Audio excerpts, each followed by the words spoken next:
Let's have a closer drill down on this stack layout and some of these layout options. We're going to be using these in the next exercise when we write the BMI application. So it's quite nice to kind of step back and just focus in on individual aspects before we get embroiled in something bigger and more complex. So what have I got here? I've got 3 labels stacked vertically. I have a stack layout, and then there are child elements. And remember that the children element could have been added here, but you don't need to, because it's what's called the content property. Now,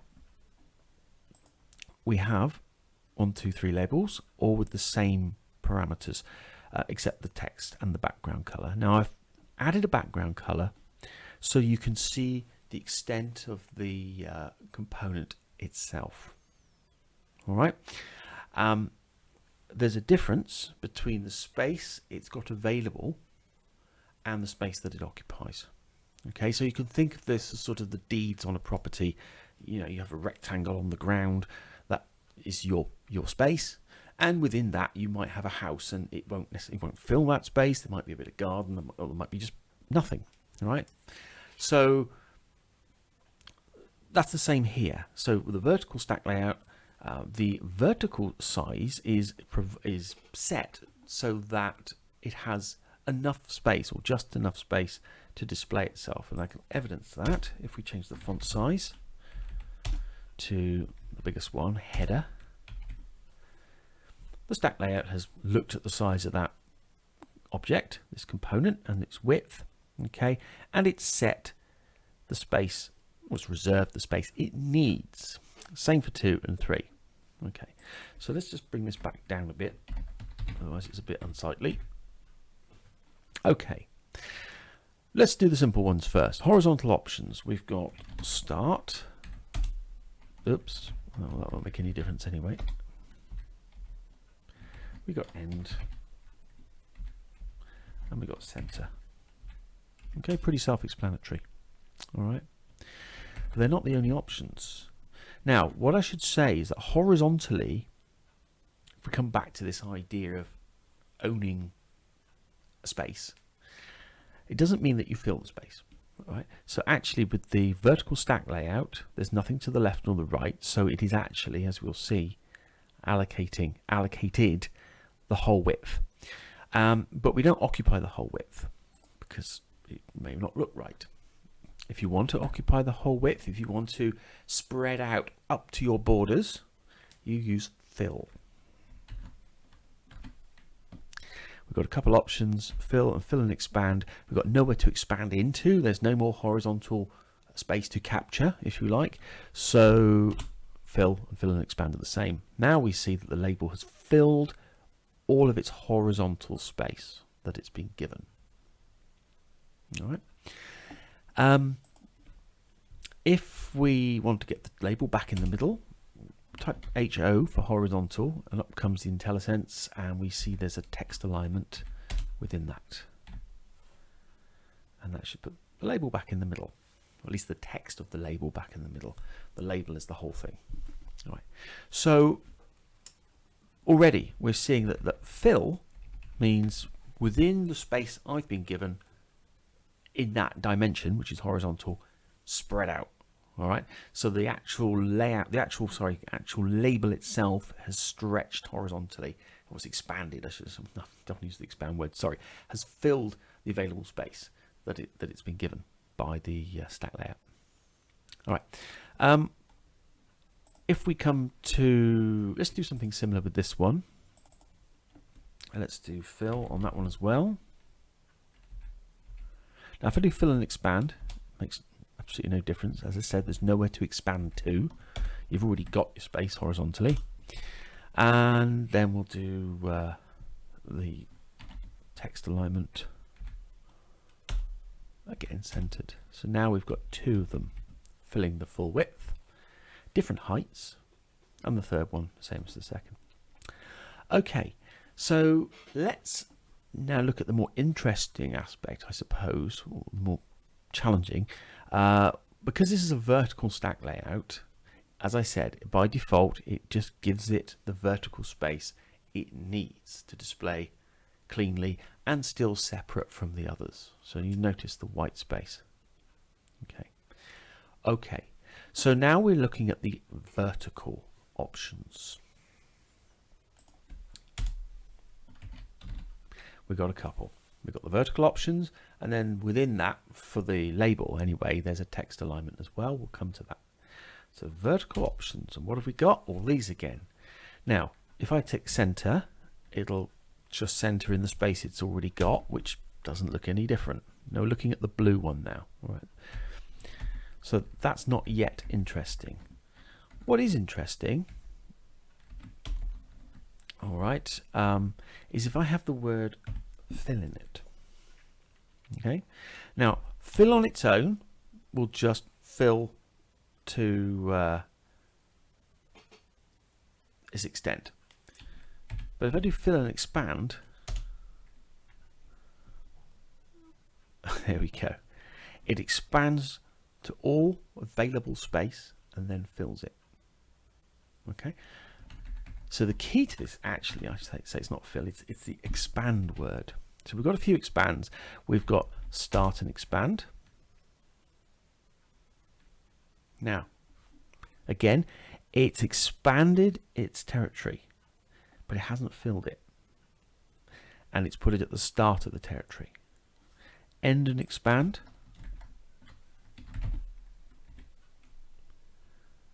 Again, it's expanded out as far as it can go, so it looks at the total space, vertically. It's the only one that's expanding, so it basically takes the lion's share. And we could have center. So again, label 2 is pushing out as far as it can go. If we do this one, so I'll come back to the first one then. If I type F, we've got fill and expand. Bump. Then we've not only expanded as far as we can go, we've also filled the label in the vertical dimension. And of course, we can now do vertical text alignment center and so forth. And there we go. It's in the middle. So that's fine. That's taken the space it needs. That's taken the space it needs.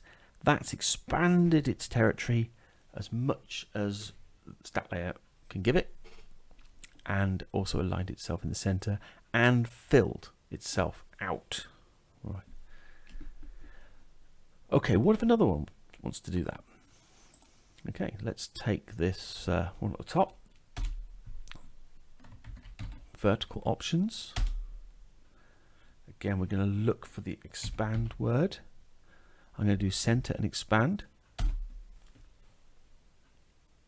Right. Or we could do fill and expand. Right. Let's do center and expand. And this really stresses the meaning of expand. All right. Now the label itself is not taking up any more vertical space than it needs. Okay, it's perfectly set to fit the height of that font size. But its territory is controlled by the expand word, and that said, again, push out and give me what you can. Now, StackLayout is fair, right? It knows about sharing, as I try to explain to my 4-year-old, with lesser success, I would add. Anyway, so this one and this one are both vertically expansionists, if you like. They're both trying to take as much space as they can be, as they're allowed, and so it shares it between them. All right, so you get the space needed for this one, and then whatever's left is carved up between these two. And as you would expect, if I now give some attention to this last one, if I do expand, I do center and expand again. Now they're all asking to expand, and they all get equal space. Okay, so just to re-stress then, expand is about the available space allocated. All right, so if you think of this in sort of building terms, the size of the plot that you've been given, and then your objects like your garden shed and your house fit within inside that, and you can position them accordingly in the center, at the start, at the end. All right. If, however, you fill, then you, in a particular dimension, then it will spread the component itself out to meet its territory. Okay, so expand is about the territory size, the footprint that it actually occupies on the screen, or reserves on the screen, I should say, and fill basically then it fills within it. Or we can do start, center, and end. Okay, so that's the difference between fill and expand. And remember, fill may not seem to do anything. If it doesn't, it's because you haven't expanded first. There was nowhere to fill into. Right. So that's fill and expand, and I hope that's clarified those two things.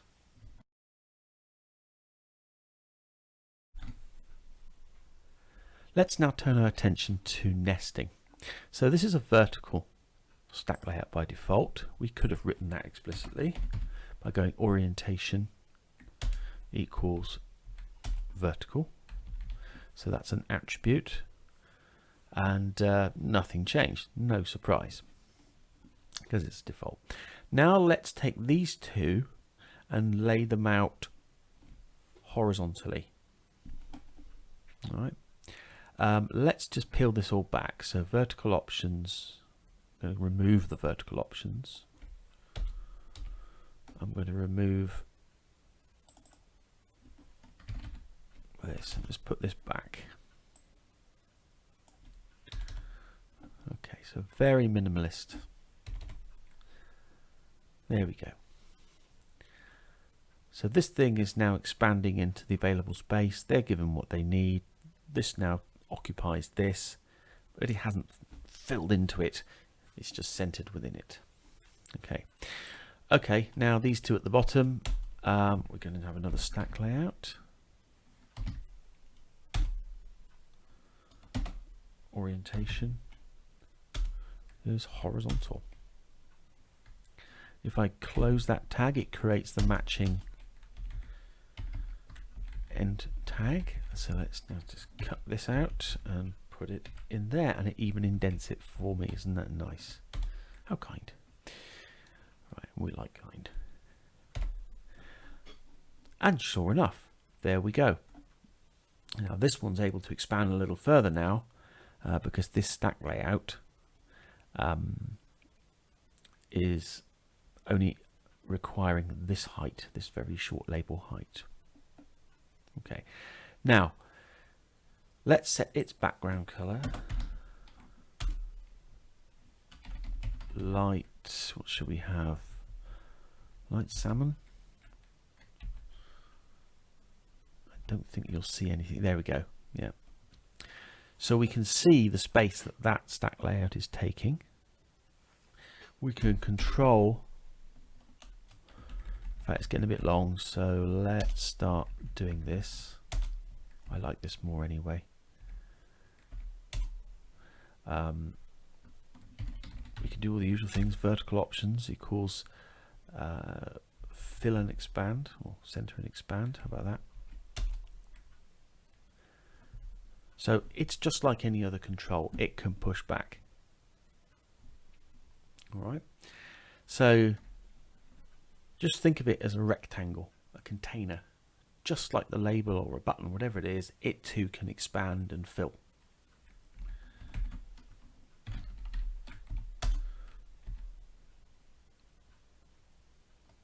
Hideous, isn't it? Do you like my color scheme? Right, so we can see what's happened here. Okay, so we've filled and expand. I'm not going to do that.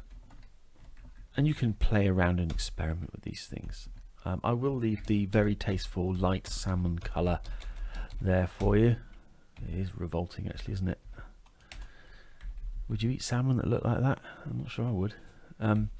Anyway, let's sort these. Actually, I say the indentation is done for you. You can just select and tab across.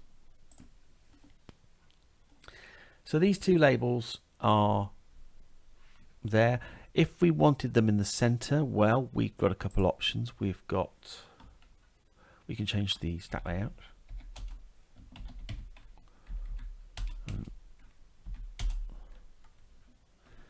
Okay. So you can see the extent of the stack layout there. It's that salmon bit poking through. It now takes the space it needs in the horizontal sense and is centered on the screen. Okay, so that's quite useful. All right. If you wanted to have the whole width, then you're going to have to fill and expand. We come back to this again. So given that, let's say I want this one on the end. Whoops, that's not going to do anything. So that's taking that space, that's taking that space. If we expand them, however, then they'll take equal space. All right, so if we do start and expand, and end and expand, they'll both take equal space, but one will be at the start and one will be at the end, and so we've got them lined up against the left edges. Okay, so that's nesting a stack layout within a stack layout. Now when you start going down this route and it gets really complicated, it can get difficult to get things to line up. There's another layout called grid, which might be more what you want, but for simple UI, stack layout is nice and easy to understand and work with. All right, so I'm going to leave it at that, only to summarize that, again, stressing that if you try a fill and you see nothing happens, that's because you haven't expanded any further. All right, so expand means take ownership of the space, but you won't necessarily fill into it. If you want to do that, you've got to use fill. Okay, so I hope that makes some sense. With that, we can move on to the next bit.